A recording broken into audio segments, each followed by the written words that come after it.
Hello everyone. আশা করি আপনারা সবাই ভালো আছেন।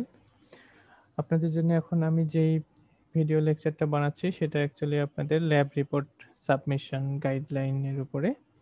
আপনাদের ল্যাব রিপোর্ট আপনারা যখন সাবমিট করবেন তখন আপনাদেরকে কোন বিষয়ে ফুলফিল করতে হবে এবং কোন প্যারামিটারের দিকে লক্ষ্য রাখতে হবে। প্রথম কন্ডিশন হচ্ছে আপনাদেরকে অবশ্যই হাতে লিখে ল্যাব রিপোর্ট সাবমিট করতে হবে। কোনো প্রকার কম্পিউটার টাইপিং আমি আপাতত দিতে নিষেধ করব। আপনারা হাতে লিখবেন, লিখে সেটাকে স্ক্যান করে পিডিএফ করে তারপর সাবমিট করবেন। ঠিক আছে? তো এইসব লেখার ক্ষেত্রে আপনাকে কোন বিষয়ের উপর খেয়াল রাখতে হবে সেটার উপরে মেইনলি আমাদের এই ভিডিও লেকচার। তো আপনার ল্যাব রিপোর্ট সাবমিট করার ক্ষেত্রে ১ম এই আপনার একটা টপ পেজ দরকার হবে। তো টপ পেজে আপনাকে যেসব ইনফরমেশন দিতে হবে সেগুলার উপরে আমি মেইনলি এখানে জোর দিব। আপনাকে যেসব ইনফরমেশন দিতে হবে সেটা হচ্ছে কোর্স কোড, কোন কোর্সের আপনি ল্যাব রিপোর্ট দিচ্ছেন, তার কোর্স টাইটেল, এরপরে আপনার নেম অফ দ্য এক্সপেরিমেন্ট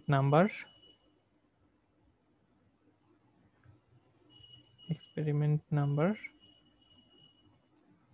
এরপরে আপনার experiment name,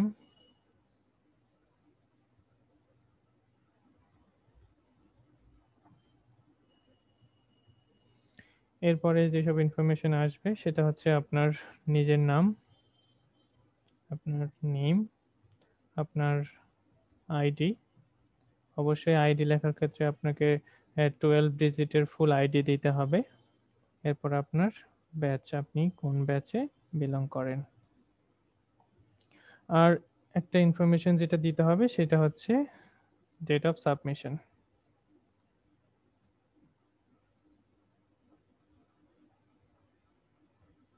date of submission এইসব ইনফরমেশন আপনাকে অবশ্যই আপনার টপ পেজে দিতে হবে। ঠিক আছে? এখন আপনারা বলতে পারেন যে স্যার আমাদের ইউনিভার্সিটির যে একটা ফটোকপি টপ পেজ পাওয়া যায় সেটা দিলে হবে কিনা? হ্যাঁ, অবশ্যই হবে, কোনো সমস্যা নেই। তবে তার উপরে এই ইনফরমেশনগুলো আপনাকে দিতে হবে। অথবা আপনার কাছে যদি সেই ফটোকপি না থাকে তাহলেও কোনো সমস্যা নাই।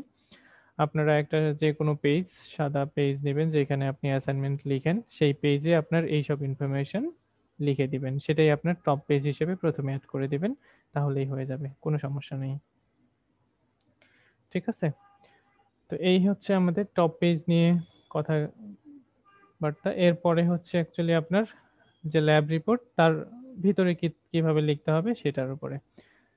তো টপ পেজ শেষ। এবার আপনি ভিতরের কনটেন্টে আসেন। ১ম এ আপনি একটা পেজ নিয়ে তার মার্জিন দিয়ে দিবেন।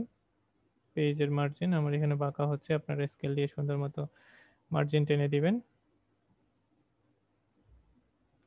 এভাবে সুন্দর মার্জিন টেনে দিবেন। বটমে একটু হালকা জায়গা ফাঁকা রাখবেন। সেখানে পেজ নাম্বার লেখার জন্যে। ঠিক আছে? তো এই হচ্ছে আমাদের একটা ব্ল্যাংক পেজ যেখানে আমরা ল্যাব রিপোর্টের কনটেন্টগুলা লিখবো। ঠিক আছে? তো যেটা আপনাকে খেয়াল করতে হবে সেটা হচ্ছে যে আপনার যে আপার মার্জিন, যে টপ যে মার্জিন, এখানে আপনার কি লিখতে হবে? ফুল আইডি লিখতে হবে। ফুল আইডি বলতে আপনার 12 ডিজিটের ফুল আইডি। যেমন কারো যদি 18 দিয়ে শুরু হয়, 1830, এরপরে 3030, এরপর 1081 বা সামথিং আপনার যা আইডি, এরকম ফুল আইডিটা লিখতে হবে টপ মার্জিনে। আর এইখানে আপনার নাম লিখতে হবে। সে কারো নাম হচ্ছে, আমি নেমে লিখি, এন এ এম ই। আপনার যা নাম এখানে ফুল নেমটা আপনি এখানে লিখে দিবেন। ফর এক্সাম্পল আপনার এই ল্যাব রিপোর্টটা লিখতে মনে করেন যে ৫টা পেজের দরকার হবে। তাহলে কি একটা পেজে লিখে শেষ? না, বিষয়টা এরকম না। আপনাকে প্রত্যেকটা পেজের টপ মার্জিনে আপনার আইডি এবং লেফট সাইডের মার্জিনে আপনার ফুল নেম দিতে হবে। এটা প্রত্যেকটা পেজেই থাকবে, শুধুমাত্র টপ পেজ বাদে। টপ পেজে তো আপনার এই ইনফরমেশনগুলো থাকতেছেই, সুতরাং এই পেজে আলাদাভাবে এখানে লেখার দরকার নাই। তবে আপনার ভিতরের যে সব ল্যাব রিপোর্টের কন্টেন্ট পেজ, সেই প্রত্যেকটা পেজে আপনার টপ মার্জিনে আইডি এবং লেফট মার্জিনে আপনার ফুল নেম থাকতে হবে। 10টা যদি আপনার পেজ দরকার হয়, 10টা পেজেই সেম আপনার আইডি নেম থাকবে। এবং পেজের বটমে আপনার পেজ নাম্বার দিতে হবে। কিভাবে পেজ নাম্বার দিবেন? মনে করেন যে আপনার এই ল্যাব রিপোর্ট লিখতে 5টা পেজের দরকার হচ্ছে, তাহলে পেজ 1, এটা 1 নাম্বার পেজ, 1 অফ 5।